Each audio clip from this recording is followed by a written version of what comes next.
Hello friends, हम में से जितने लोग भी बिजनेस या फिर स्टॉक मार्केट में इंटरेस्ट रखते हैं वो लगातार एक शब्द जरूर सुनते रहते हैं, दैट इज मार्केट कैपिटलाइजेशन। अब मार्केट कैपिटलाइजेशन होता क्या है, इसका क्या मतलब होता है, क्या सिग्निफिकेंस होती है, इन सारी चीजों के बारे में हम आज जानने का प्रयास करेंगे। साथ ही ये भी जानेंगे कि मार्केट कैपिटलाइजेशन कैसे कंपनीज के क्लासिफिकेशन में मदद करता है, साथ ही फंड्स के क्लासिफिकेशन में भी मदद करता है। Let's begin.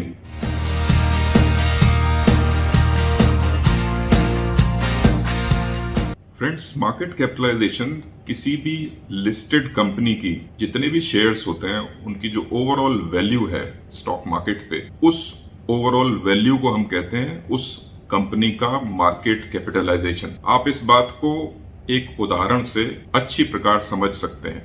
लेट्स कंसीडर कि यहाँ पे दो कंपनीज हैं। एक कंपनी का नाम है एक्स कंपनी और दूसरी कंपनी का नाम है वाई कंपनी। अब जो एक्स कंपनी है उसके शेयर की वैल्यू है 50 रुपए और वाई कंपनी के शेयर की वैल्यू है 100 रुपए। अब इन दोनों कंपनीज के मार्केट कैपिटलाइजेशन का आपको पता लगाना है, तो उसके लिए एक थ्योरी है, एक फॉर्मूला है। फॉर्मूला ये है कि आप जब कंपनी एक्स और कंपनी वाई के मार्केट कैपिटलाइजेशन का पता लगाने का प्रयास करेंगे तो सबसे पहले तो उनके शेयर की वैल्यू है, दैट इज एक्स की वैल्यू 50 रुपए और वाई की वैल्यू है 100 रुपए। और दूसरी चीज होती है कि टोटल नंबर ऑफ शेयर्स कितने हैं उनके स्टॉक मार्केट पे। एक्स कंपनी के number of shares then Y company के नंबर ऑफ शेयर्स, उसे आप गुणा करेंगे शेयर की वैल्यू से। जैसे फॉर एग्जाम्पल कंपनी एक्स के 1 लाख शेयर्स हैं और उनकी वैल्यू है 50 रुपए प्रति शेयर, तो कंपनी एक्स का मार्केट कैपिटलाइजेशन हो गया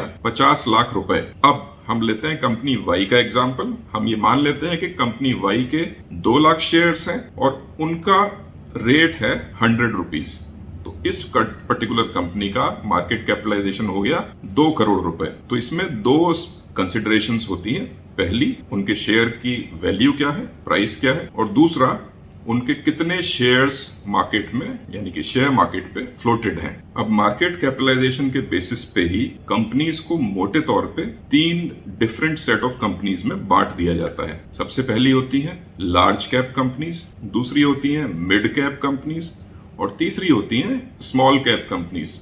अब चलिए ये भी समझते हैं कि लार्ज कैप, स्मॉल कैप और मिड कैप कंपनीज क्या होती हैं। सबसे पहली आती है लार्ज कैप कंपनीज। तो निफ्टी ने इसके लिए एक क्लासिफिकेशन का तरीका निर्धारित किया हुआ है। सारी की सारी कंपनीज जो मार्केट में नंबर 1 से नंबर 100 के बीच में आती हैं, यानी कि on the basis of market capitalisation की उनकी जितनी वैल्यू है उस आधार पे जो कंपनीज 1 से और 100 के बीच में आती हैं वो सारी कंपनीज होती हैं लार्ज कैप। उसके बाद 101वीं पोजीशन से लेके और 250वीं पोजीशन के बीच में जो कंपनीज आती हैं on the basis of total market capitalisation of that company, उन कंपनीज को हम कहते हैं मिड कैप। और 250 कंपनीज के बाद जितनी भी बाकी बची हुई कंपनीज हैं उन सबको कहते हैं स्मॉल कैप। तो ये क्लासिफिकेशन है 1 से लेके 100 के बीच वाली लार्ज कैप, 101 से लेके 250 के बीच वाली मिड कैप और 250 से नीचे वाली सारी की सारी स्मॉल कैप। अब ये जो लार्ज कैप, मिड कैप और स्मॉल कैप है ये कोई फिक्स चीज नहीं है, ये बदलती रह सकती है क्योंकि कंपनीज का मार्केट कैपिटलाइजेशन ऊपर और नीचे जा सकता है। इवन आपने देखा होगा कि मार्केट कैपिटलाइजेशन के बेसिस पे म्यूचुअल फंड्स का भी कैपिटलाइजेशन किया जाता है, जिसमें लार्ज कैप म्यूचुअल फंड्स होते हैं, मीडियम कैप म्यूचुअल फंड्स होते हैं और स्मॉल कैप म्यूचुअल फंड्स होते हैं। वो क्या होते हैं वो भी 1 मिनट में समझ लेते हैं। देखिए, लार्ज कैप म्यूचुअल फंड्स वो फंड्स होते हैं जो लार्ज कैप ऑर्गेनाइजेशंस में इन्वेस्ट करते हैं। लार्ज कैप म्यूचुअल फंड्स का 80% पैसा उन कंपनीज में लगता है। तो अगर किसी भी फंड का 80% पैसा लार्ज कैप ऑर्गेनाइजेशंस में लग रहा है तो वो हुआ लार्ज कैप फंड। अब इसके बाद आते हैं मिड कैप फंड्स।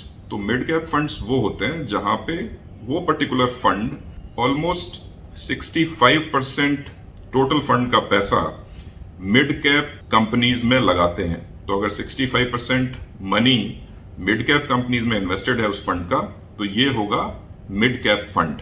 तो स्मॉल कैप फंड्स वो होते हैं जहां पे 65% पैसा, टोटल पैसे का जो इन्वेस्ट कर रहा है फंड, वो स्मॉल कैप कंपनीज में इन्वेस्ट किया हुआ है। तो ये फंड्स का क्लासिफिकेशन है मार्केट कैपिटलाइजेशन के बेसिस पे। So that is all for the day. और ऐसे ही रोचक और इंफॉर्मेटिव वीडियोस के लिए आप मेरे चैनल के साथ जुड़े रहिए, और अगर आप चाहते हैं भविष्य में इस तरह के वीडियोस आप और भी देखें तो मेरे चैनल को आप सब्सक्राइब कर लीजिए और इस पर्टिकुलर वीडियो को लाइक और शेयर कर दीजिए। Thank you so much.